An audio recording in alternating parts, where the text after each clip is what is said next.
It sucks to not be able to calculate properly at chess, which is why I'm making this video. I'll be sharing with you the tips I used to move from an average chess player to now a FIDE master. Yep, I'm giving it all away in this video, so just stay tuned and let's get right into it. Alright, so I'll even be going over that through one of my games, and you're going to be seeing clearly how you can implement this in yours. You're not just hearing the rules, you're seeing live how it's actually being played. You're not going to just hear how to calculate, but when do you actually look for calculation? Now, this could even be the first thing that you guys are going to take note of, which is you look for calculation or like tactics when there's contact between pieces. So here, I'm not so worried about black doing any tactics towards my half because his pieces, they're in a super passive setup. But the minute you start having aggressive play towards your opponent's side, that's where you start to check. Now, in the opening phases, I'm just planning to get my pieces to like decent squares to set up the tactics, all right? Now, black needs to start worrying about tactics right now. Right now. It could even be here. Like, even right now, it would have been like a decent try to start looking. The minute there's contact between pieces. So I already have one. You need to see if there's a possibility for your opponent to bring more. Right? The good news for me is it's not that bad for white because black hasn't really gotten any pieces in the game. Like, it's just a setup, all right? Tactics work when there is contact between your pieces. So the only thing I'm calculating right now, if like knight takes e4 works, that doesn't do anything. I continue my life. Black, on the other hand, does not have the luxury of doing so. Now he went knight to d7 and that was it. Like, the game was just lost. And this is what average players, or what I've seen like most persons tend to do. They calculate incorrectly in their games. Now, if black plays knight d7 again, as the white side, I'm not really worried. There's not much to calculate. It's not active. If I play queen to c2, there is nothing much for black to calculate either. Normal moves, which is just like setting up pieces, not a big deal. It has to be, again, putting contact between pieces. Now, e5 on black was just cooked. Even though Stockfish is saying it's okay, you're going to see later on in this game that this is, again, the turning point for black. So what could black have done instead? He could have brought his bishop out, and what's happening instead is the fact that e5 and e6 wouldn't come with such venom. But this is what happens. You play chess and you make like a big calculation mistake, which is not looking for your opponent's moves in your side of the board. Take notes, we now had knight to d5 and this move now pawn to e6. Now, after capturing, this is what we need to understand. Tactics benefits the more active side. Now, what does giving up this pawn do? I am shutting down the activity of black's queen side. The queen isn't good. The bishop and the rook isn't good. And at the same time, I want to be activating my pieces. So I'm looking at my rook, my knights, everything. The more contact you have between pieces, the more likely there is for a tactic to work. So I would see somebody with one active piece, like their bishop, any piece you would like to call, and they're like takes, and they expect a tactic to work. One piece, that's never enough. You need two or more, right? So now I brought my knight to g5. I could also go rook to e1. It's going to always come down to move order, but just take away what this game is going to go. We now have where this game is going to go. We now have bishop back to b3 and h6. Now, what's happening here? Now, pushing pawns when you're defending, super terrible. All I'm seeing as the white side is just the drawback principle. Like, what was the pawn defending before? Because I know that pawns create weaknesses. I'm like, all right, g6 pawn under target. Let's keep the pieces active. So knight to e4, g6 pawn is hanging. In the future, in the middle game, I'm just looking for targets and combining it with piece activities. I'm like my knight. Everything has to play. Now, I know that I have contact with one piece currently. Let's look. One piece currently. I know that tactics won't work because I don't have enough activity. Now, this knight is starting to look to join the party. I could have also played a4 like this engine wanted. You're going to see this coming shortly. It's going to come down to a matter of move order. I am just slowly getting improvements, small improvements in the position. My opponent then went pawn to h5. And how is this setting up tactics? What's the difference between black having a pawn on a7 and a pawn on a5? He is weakening some pieces. Like the knight on b6 has now become a little bit more unstable. All right. Now, this is where the tactics start to work. You remember that my knight was, again, just doing nothing. I'm just going to bring this back for you guys. This knight wasn't doing anything. It made a journey to c5. Look, this knight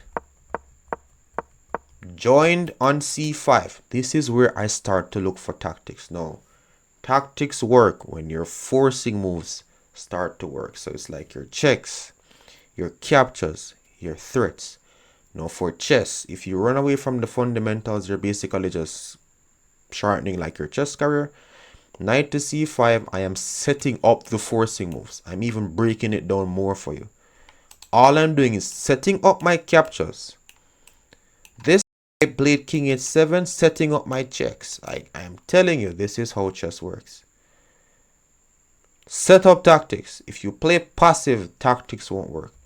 He went now e5. I'm like, does knight g5 work? Does this work?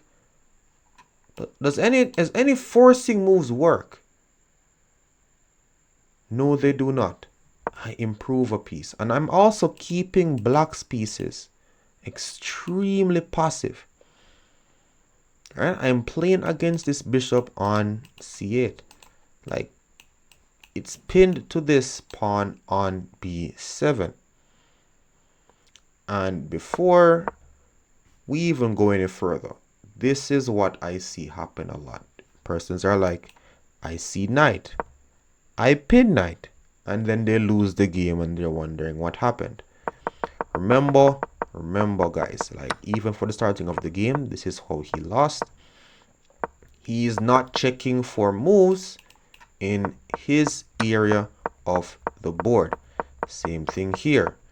If you're one of those persons who are like, let me pin knight, let me move my pieces some random squares, and not checking for your opponent's forcing moves, because this is the only way the position can change, guys. Like, I'm going to even slow this down a little bit more, but the only thing that white can do to harm your position is to actually put more pressure on your position. Like, if I play a move that doesn't attack something in your half, let's say I play rook to b1, that will do nothing. You set up tactics by, again, applying pressure. So rook to e1. If I don't see a way to break through, I am improving pieces. If you check a grandmaster's thought process, even for my thought process, it's not much. All I'm doing is simply checking for my forcing moves. If they don't work, I go back to simple principles. I'm like, all right, my knight needs to do good. My knight is good. Bishop is good. Rook isn't doing much. Bring rook. Queen, okay, queen, you can come out. And I'm hitting the weaknesses as well. Like, black has one of the worst pawn structures ever. And now we have queen to f2. This is how persons blunder. They don't check what their opponent is threatening in their side of the board. If yes, you defend, or you continue with what you need to do. But always check it. You need to check it. Also, I am not just like knight to e4 and let me defend my pawn. Check for moves in your opponent's side of the board. It doesn't work, but I calculated it. This is how you don't like screw up games. Like here, persons would just be like, all right, I'm defending my pawn. The only way black can hurt us is basically our cause damage is like queen takes f2. I'm checking that. I'm checking knight to e3, like hitting my queen. It doesn't work though, right? I already saw through time that it doesn't work. I could play some moves like queen h3 and just pick up the queen. But it is easy to miss these moves in your games if you don't get into the habit of simply checking forward moves in your half. I do this unconsciously. Like I would see my opponent play like a move and I'm like, hey, what is that doing? You need to actually start implementing that. So let's go. We now have q to g3. Now I could have taken, I could have done anything. I could have taken with the queen. It doesn't matter. I told you guys this in my last video and even some videos before. If you master patience, it will carry you a far way in chess. Like here, queen to g3, this pawn. I mean, the weaknesses, they're going nowhere. It's like a positional,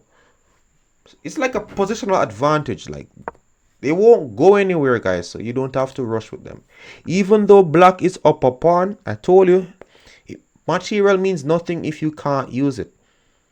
With calculation, again, I am just simply looking at my forcing moves. I'm looking to play moves in my opponent's area, setting up tactics. You could also put like your minor pieces in line with your opponent's major pieces.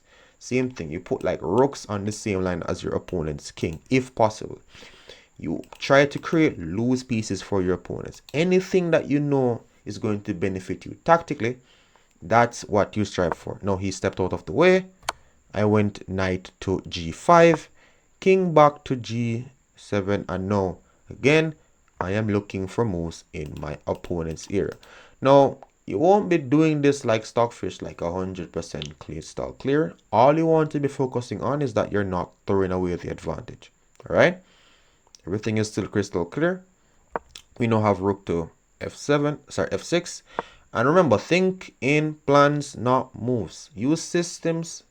Just simply focus on the mindset and everything else basically plays itself. Moving my opponent's half. And I took the bishop. After takes. Now I'm going to even take some time to actually explain this again. Let's say that I am looking for tactics, but I have terrible pieces. Let's say my queen was back at f1.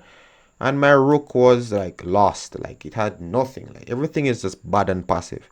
Tactics will not work because I have 1, 2, 3, 4, a lot of activity in the position. That's where I can start to look like Nakamura. I could start doing my takes, or just looking for my forcing moves. Knight takes, and because of my activity, tactics start to work. Now, this is how simple chess can be, guys. I'm like, all right, what are my forcing moves? I have takes, and takes. Do they work? And I'm dead serious, guys. Yes, I am calculating bishop takes g6. If it doesn't work, I bring more pieces, setting up the tactics. This pawn is a weakness. It's not going anywhere. And patience. I simply brought more pieces into the game, guys. Do you see how simple this can be? He moved his rook. This is how persons miss tactics when they're playing their games. They do not check for their forcing moves. Again, I'm like takes, or rook takes e7. It didn't work before. I'm even putting this back because we didn't have enough pieces. We simply brought more, and then boom, takes. And why does rook takes e7 suddenly work?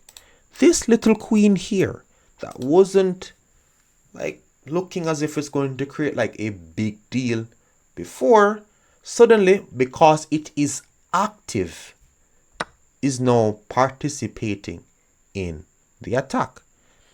This is all you need, guys. Forcing moves, set up tactics. Knight to d5. Like here, I'm threatening bishop f6. His knight is under attack. He tried to defend both. Drawback principle. What was a piece defending before? Alright? There are different types of tactics. You guys could even work those, on those as well. I don't want to go too much in detail. I'm keeping it as simple as possible. So queen takes g6, king to f8. I have a lot of pieces.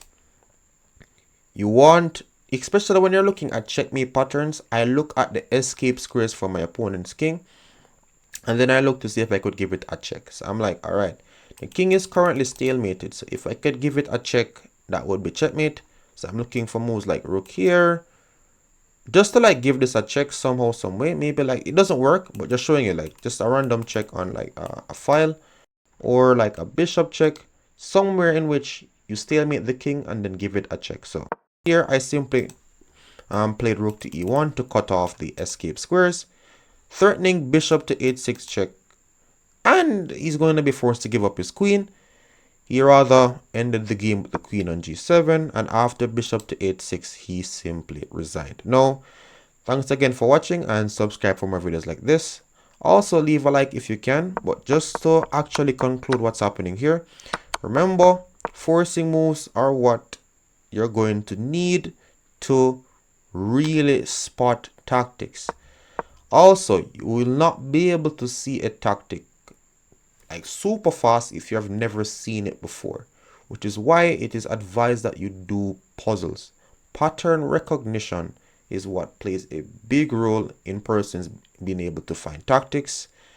And also, if you have seen a tactic before, that's where you need to really lock in and focus.